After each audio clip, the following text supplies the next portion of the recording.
வா கான்ட்ராக்ட் வர்றா திரையில் கதை சொல்ல விமர்சனம் அல்ல இது ஒரு சினிமா பயணம் கண்ட திறப்பால் அவர் மனதில் கலைஞன்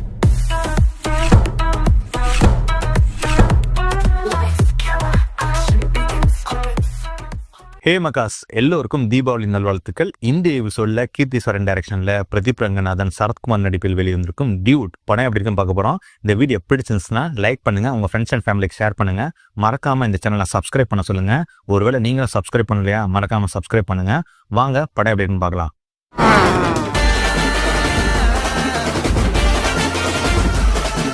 இந்த படத்தோட கதை என்னன்னா, மற்றவங்களை பிராங்க் பண்ணி சர்ப்ரைஸ் பண்ற பிசினஸ் நடத்திட்டு வராரு பிரதீப் ரங்கநாதன். சம்பந்தமே இல்லாம போய் ஒருத்தர் பேசுறது, வம்புலுக்கிறது, அவரை கலவரம் அடையும் போது அங்கே பாருங்க இருக்கு கேமரா அப்படின்னு சொல்லிட்டு அவரை சர்ப்ரைஸ் பண்றது, அந்த மாதிரி ஒரு பிசினஸ் நடத்திட்டு வராரு. அந்த பிசினஸுக்கு டியூடுன்னு பேர் வச்சிருக்காரு.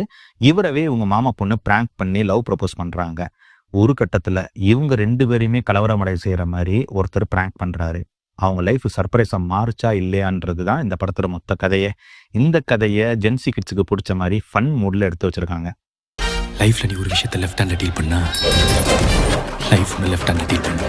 இந்த படம் எப்படி இருந்துச்சுன்னா, ஸ்டார்டிங்லேயே கல்யாண கலட்டா தான். டைட்டில் கார்டுலேயே ரகலையை ஸ்டார்ட் பண்ணிடுறாங்க. ஃபர்ஸ்ட் ஹாஃபே ரகலையா தான் போயிட்டு இருக்கு. படம் பார்க்குற ஆடியன்ஸ்க்கு ட்விஸ்ட் மேலே ட்விஸ்ட் தான், சர்ப்ரைஸ் மேலே சர்ப்ரைஸ் தான். எங்கேயுமே போர் அடிக்கல. எல்லா இடத்துலையுமே காமெடி சீன்ஸ் நல்லாவே ஒர்க் அவுட் ஆச்சு. எக்ஸாம்பிளுக்கு சொல்லணும்னா, பிரதீப் ரங்கநாதன் டைட்டில் கார்டு போடும் போதே மாப்பிள்ளை கிட்ட தாலியை டைட்டா கட்டியிருக்க வேண்டாமா அப்படின்னு கேட்குற இடத்துல மொத்த தியேட்டருமே சிரிக்குது. இந்த மாதிரி ஃபர்ஸ்ட் ஹாஃப் ஜென்சி கிட்ஸுக்கு பிடிச்ச மாதிரி ட்விஸ்ட் மேலே ட்விஸ்டா ஃபன் பண்ணியிருக்காங்க. ஆனால் செகண்ட் ஹாஃப்ல சில சீன்ஸ்ல 90s கிட்ஸ் மோடுக்கு போயிட்டாங்க. அதனால சில இடத்துல லேக் அடிக்க தான் செய்யுது. மற்றபடி செகண்ட் ஹாஃப்லையும் காமெடி நல்லா ஒர்க் அவுட் ஆச்சு. கிளைமேக்ஸ் மட்டும்தான் இந்த 60-70 ரிலீஸ் ஆயிருக்கும் இல்லையா, அந்த படத்துல மாதிரி எடுத்து வச்சிருக்காங்க. ஜென்சி கிட்ஸ் மோட்ல சொன்னோம்னா கிரிஞ்சா எடுத்து வச்சிருக்காங்க. என்னதான் ஃபன்னா படம் எடுத்திருந்தாலும் ஜென்சி கிட்ஸ் காலத்துல ஜாதி வரி தலைவரிச்சு ஆடுதுன்னு சொல்லிட்டு எக்ஸ்போஸ் பண்ணிருக்காங்க. டைரக்டர் கீர்த்தி வாசன் ஃபர்ஸ்ட் பல்லே 6 அடிச்சிட்டாரு. பிரதீப் ரங்கநாதன் ஹாட்ரிக் அடிச்சிட்டாருன்னு தான் சொல்லணும்.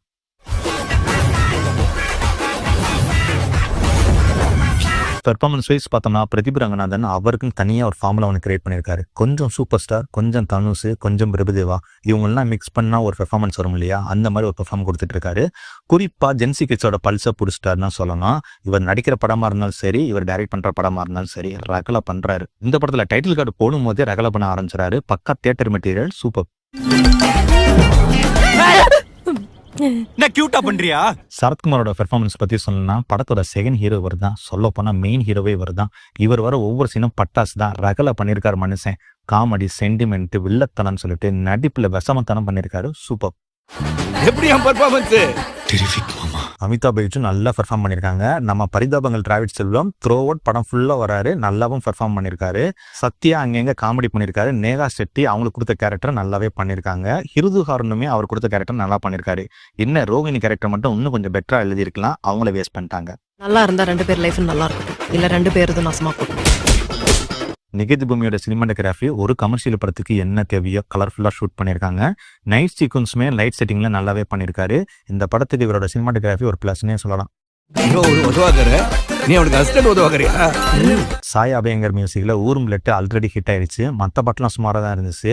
பிரதீப் ரங்கநாதன் ஆடியோ லான்ச்ல பார்ட்னர் இல்ல, அந்த மாதிரி இல்ல, அதோட பெட்டராகவே இருந்துச்சு. பிஜிஎம் ஒரு சில இடத்துல ஒர்க் அவுட் ஆச்சு. ஒரு சில இடத்துல ரிப்பீட்டடா ஒரே பிஜிஎம் போட்ட மாதிரி இருந்துச்சு. மற்றபடி ஓகே தான். என்னடா உன் கதை?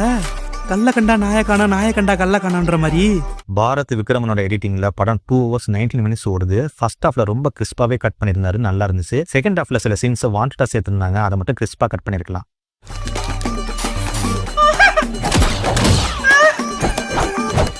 மைனஸ்ன்னு பார்த்தோம்னா, செகண்ட் ஹாஃப்ல வர சில அன்வான்ட் சீன்ஸ் தான். ஹீரோவை நல்லவனா போர்ட்ரே பண்றதுக்காக சில சீன்ஸ் வச்சிருக்காங்க. ரோகிணி கேரக்டரை வேஸ்ட் பண்ணிட்டாங்க. கிரிஞ்சா ஒரு கிளைமேக்ஸ் வச்சிருக்காங்க, அதை மட்டும் கொஞ்சம் மாத்திருக்கலாம். ஓவரால் இந்த படம் எப்படி இருந்துச்சுன்னா, பிரச்சார நடி இல்லாம ஜாதி வெறி ஆணவ கொலைக்கு எதிராக ஒரு ஃபன்னா இந்த படத்தை எடுத்து காமிச்ச டைரக்டர் கீர்த்தி சுரேனை பாராட்டியே ஆகணும். ஃபேமிலியோட இந்த தீபாவளிக்கு தியேட்டர்ல போய் என்ஜாய் பண்ணலாம். இந்த படத்துக்கு நான் தர ரேட்டிங் 3.5 out of 5. இந்த வீடியோ பிடிச்சிருந்துச்சுன்னா லைக் பண்ணுங்க, ஷேர் பண்ணுங்க, மறக்காம இந்த சேனலை சப்ஸ்கிரைப் பண்ணுங்க. மீண்டும் அடுத்த வீடியோவில் சந்திப்போம். This is Concord and you are வாட்சிங் சினிமா வித் கான்காட். எல்லாரும் பைசன் படத்தை தான் ஜாதிக்கு எதிரான படம் நினைச்சிட்டு இருக்காங்க. ஆனா ஆக்குமார் ஜாதி வரிக்கு எதிரான படம் தான் இந்த டியூடு. இதை நீங்க எதிர்பார்க்கல, நானே எதிர்பார்க்கல. உலகம் கலர் உலகம், ஒவ்வொரு சீனுக்கும் நேர்மையான விமர்சனம். ஸ்பாய்லர் இல்ல, டென்ஷன் இல்ல, கான்காட் ரிவ்யூ ஸ்பாய்லர் இல்ல. புதிய ஹீரோ, பழைய லெஜெண்டர், எல்லாரும் கான்காட் ரேட்டிங் பாருங்க. போங்க மக்காஸ். மறக்காத சேனல் சப்ஸ்கிரைப் பண்ணுங்க